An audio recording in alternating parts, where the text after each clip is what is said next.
आज हम जानते हैं कि रावण ने भी इस घोर कलयुग में इस 3 बातों का ध्यान रखने के लिए सचेत किया था सभी को। रावण महापंडित था, वेद ज्योतिष तंत्र और घोर योग का ज्ञाता था।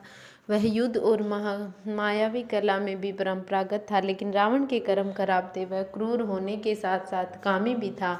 हालांकि मरते वक्त उसने लक्ष्मण को जो बातें कही वे आज भी प्रासंगिक मानी जाती है, क्योंकि रावण नीतिज्ञ भी था।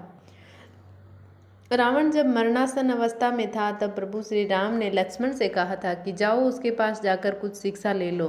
श्री राम जी यह बात सुनकर लक्ष्मण चकित रह गए। भगवान श्री राम ने लक्ष्मण से कहा, इस संसार नीति में राजनीति और शक्ति का महान पंडित रावण अब विदा हो रहा है।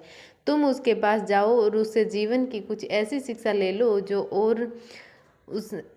और कोई नहीं दे सकता। तब लक्ष्मण रावण के चरणों में बैठ गए। लक्ष्मण को अपने चरणों में बिठा देख महापंडित रावण ने लक्ष्मण को 3 बातें बताई जो जीवन में सफलता की कुंजी है।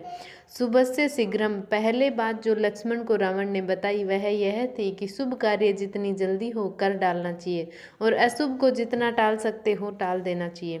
अर्थात शुभस्य शीघ्रम। मैं प्रभु श्री राम को पहचान नहीं सका और उनकी शरण में आने के में देर कर दी, इसी कारण मेरी यह हालत हुई। यह मैं पहले ही जहाँ पहचान लेता तो आज मैं यही गत नहीं हो पाती। दूसरी बात, शत्रु को कभी छोटा मत समझो। रावण ने लक्ष्मण को दूसरी शिक्षा यह दी कि अपने प्रतिद्वंदी अपने शत्रु को कभी भी अपने से छोटा नहीं समझना चाहिए। मैं यह भूल कर गया। मैंने जिन्हें साधारण वानर और भालू समझा उन्होंने मेरी पूरी सेना को नष्ट कर दिया। तीसरी बात है, कोई तुच्छ नहीं होता। महापंडित रावण ने लक्ष्मण को तीसरी सीख यह दी कि मैंने जब ब्रह्मा जी से अमरता का वरदान मांगा था तब मनुष्य और वानर के अतिरिक्त कोई भी मेरा वध न कर सके ऐसा वर मांगा था, क्योंकि मैं मनुष्य और वानर को तुच्छ समझता था। यह मेरी गलती हुई। कहती हैं कि इसके अलावा रावण ने यह भी कहा था, कभी किसी पर विश्वास मत करना, भले ही चाहे वह तुम्हारा सगा भाई हो। हालांकि यह शायद रावण ने इसलिए कहा होगा क्योंकि उनके अनुसार उसके भाई विभीषण ने उसे धोखा दिया था। इसी प्रकार ये रावण भी हमारी जिंदगी में 3 बातों का ताल्लुक रखते हैं। इन तीनों बातों का हमेशा ध्यान रखना चाहिए।